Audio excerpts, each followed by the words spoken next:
আগে ভিডিওটি দেখুন, বক্তা মাইক সামনে পেলে যা করে আর কি।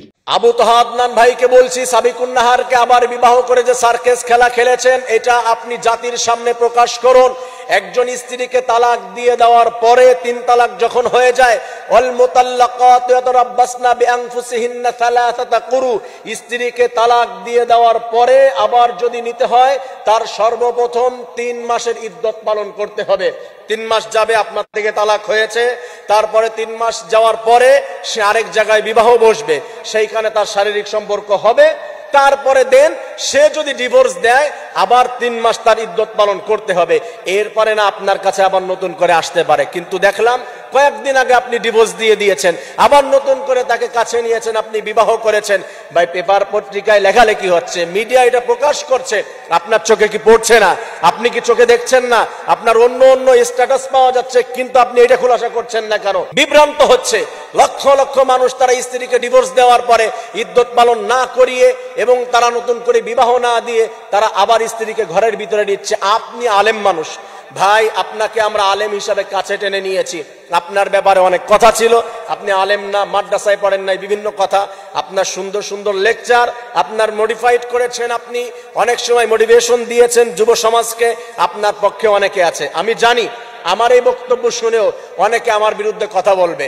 আমার বিরুদ্ধে কথা বলার আগে আমার লেকচারটি পুরোপুরি শুনতে হবে এবং এখান থেকে জ্ঞান নিতে হবে।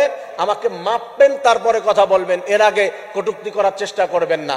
এই বক্তার বিরুদ্ধে কথা বললে নাকি আগে তাকে মাপতে হবে। ভাই, আপনার ওজন কয় কেজি, কিভাবে না আসলে? আবার সে ভুলভাল ফতুয়া দিচ্ছে মাইক সামনে করে। অর্থাৎ বক্তা হইছে, এখন পড়ালেখা করে হইছে নাকি এমনি মুখের চাপাতে হইছে, এটা আল্লাহই ভালো জানে। অর্থাৎ আবু তাহা আদনান এবং সাবিকুন নাহারের তালাক হয়েছে, ডিভোর্স হয়েছে এবং খোলা তালাক হয়েছে, এটা কিন্তু তারাও স্পষ্ট করেছিল। কিন্তু এই বক্তা ভুলভাল ফতুয়া ছড়াচ্ছে, মানুষের ভিতর বিভ্রান্তি সৃষ্টি করতেছে। অর্থাৎ সে বলতেছে 3 তালাক হয়ে গেছে, ইদ্যত পালন করতে হবে, তারপর আরেক জায়গায় বিয়ে হবে, এই সেই বুকমাক এন অনেক বলতেছে। আমার মনে হয় এই বক্তা সাহেবের দেখেন নামের শুরুতে আছে মুফতি আবুল কালাম আজাদ মাদানি, মানে সে আবার মাদানিও। আমার মনে হয় যেদিন ফতুয়া যেহেতু ইফতা পড়ছে, ওই ক্লাসটায় যেদিন ওই যে তালাকের ক্লাসটা হুজুররা করাইছে, খোলা তালাকের বিষয়টা নিয়ে, ওদিন মনে হয় উনি ছুটিতে ছিল, এই জন্য ওই ক্লাসটা ধরতে পারে নাই এবং ওই ফতুয়াটা সে জানে না। ভাই, আপনাকে আগে বলি, এই কথা বলার আগে আপনি আগে এই ফতুয়াটা জানেন যে খোলা তালাকের অর্থ কি, সংজ্ঞা কি। এটা না জেনে ভুলভাল ফতুয়া দিয়েন না। এই বক্তা আরও কি বলেছে সেটা আপনাদেরকে শোনাবো, তাই রিকোয়েস্ট করছি না টেনে সম্পূর্ণ ভিডিওটি দেখবেন। আগে তার কথাটা শুনি, সে যেহেতু বলছে আমার কথা আগে শুনবেন, তারপরে আমার মাপবেন, তারপরে বুঝবেন, জ্ঞান অর্জন করবেন। যাই হোক, আগে জ্ঞান আমরা অর্জন করি তার ভিডিও থেকে, ঠিক আছে? তারপরে কথা বলবো, চলুন দেখি জ্ঞান অর্জন করে আসি। আমি যেটা বলছি ভালো মতো শুনবেন। আপনাকে অনেক যুবক ভালোবাসে, আমিও ভালোবাসি, ভাই সম্বোধন করছি, বড় ভাই। কিন্তু আপনি কি করছেন, এটা খুলাসা করেন না কেন? কয়দিন আগে আপনি তাকে ডিভোর্স দিয়েছেন, আবার তাকে কেমন করে নিলেন? কত কথাই আপনার বিরুদ্ধে উঠলো, আলেম হিসাবে মানে নাই আপনারা মানুষ, কিন্তু আপনি সুন্দর সুন্দর কথা বলেন, অনেক জ্ঞানের অধিকারী। আমি বলছি আপনি আমার থেকে বেশি গবেষণা করেন, অনেক জ্ঞানের অধিকারী আপনি, কিন্তু এই বিষয়টি আপনার মাথায় ঢুকছে না কেন? আর অনেক আলেমরা কথা বলছে না, যারা এটা নিয়ে কথা বলবে না, যে আলেমরা তার পক্ষ নিবে, নিঃসন্দেহে তাদের ইমানের ভিতরে ঘাটতি আছে, তাদেরও সমস্যা আছে ইনশাআল্লাহ। আমি যে কথা বললাম, পারলে কথা আপনি কাটবেন। আবু তাহা আদনান সাহেব, আপনি যদি বৈধ পথে না নিয়ে থাকেন, জাতির সামনে আপনার মাপ চাইতে হবে, জাতির সামনে আপনার ক্ষমা চাইতে হবে। দুদিন আগে আপনি ডিভোর্স দিয়ে দিলেন, আপনি বললেন যে আমি তার সমস্ত টাকা পয়সাও দিয়ে দিয়েছি, একবারে কাটসাট হয়ে গিয়েছে, আবার নতুন করে কেমন হলো? আপনার বৈধ হতে পারে, আপনার বৈধ হতে পারে। আমি বলছি সেটা কেমন করে, মাসআলা তো বুঝে অনেকে, আলেমরা বুঝবে 100% বৈধ হবে। আপনি যদি তাকে তালাক দিয়ে দিতেন, তালাকে রোজি আপনি ফিরিয়ে নিতে পারতেন। তালাকে রোজি ফিরিয়ে নেওয়া একবারে সহজ, কিন্তু আপনাদের যেভাবে হয়েছে মনে হচ্ছে যে আপনাদের তালাকে মোগাল্লাজা হয়ে গিয়েছিল। সেটা যদি হয়, কেমন করে হয়? আপনি যদি 2 তালাক দিয়ে থাকেন, যদি বাইন হয়ে থাকে, সেক্ষেত্রে কেমন করে আপনি ফিরিয়ে নিলেন তাকে?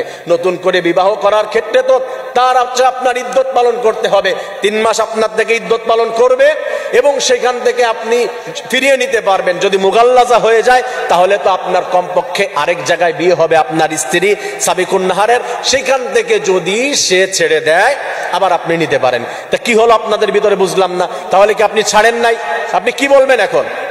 যে আমি ছাড়ি নাই স্ত্রীকে, তাহলে মিথ্যা বলেছেন আগের ছাড়াকে। আর যদি ছেড়ে থাকেন, তাহলে কেমন করে আপনি নিলেন?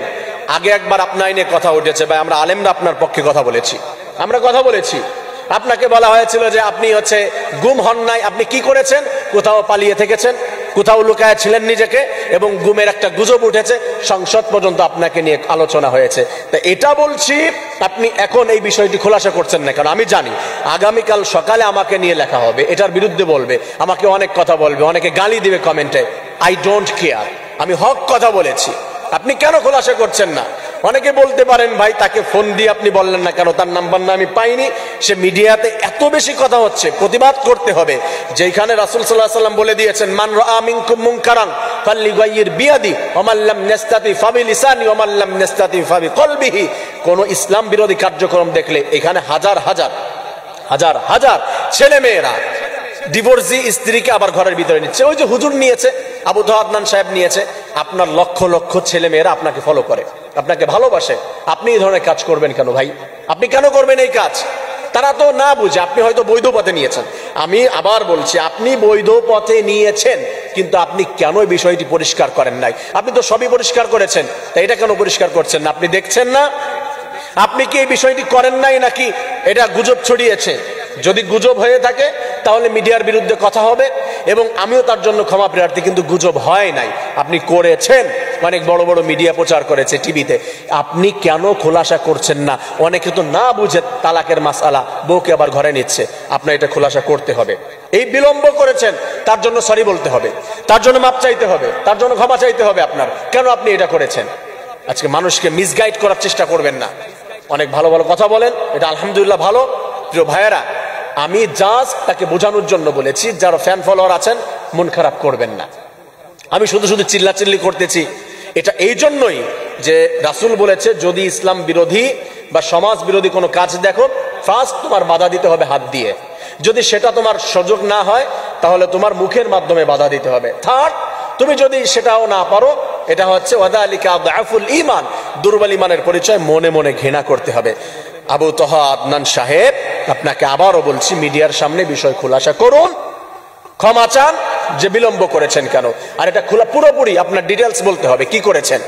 আল্লাহ তাআলা সবাইকে বুঝে সুন্দরভাবে আমল করার তৌফিক দান করুন।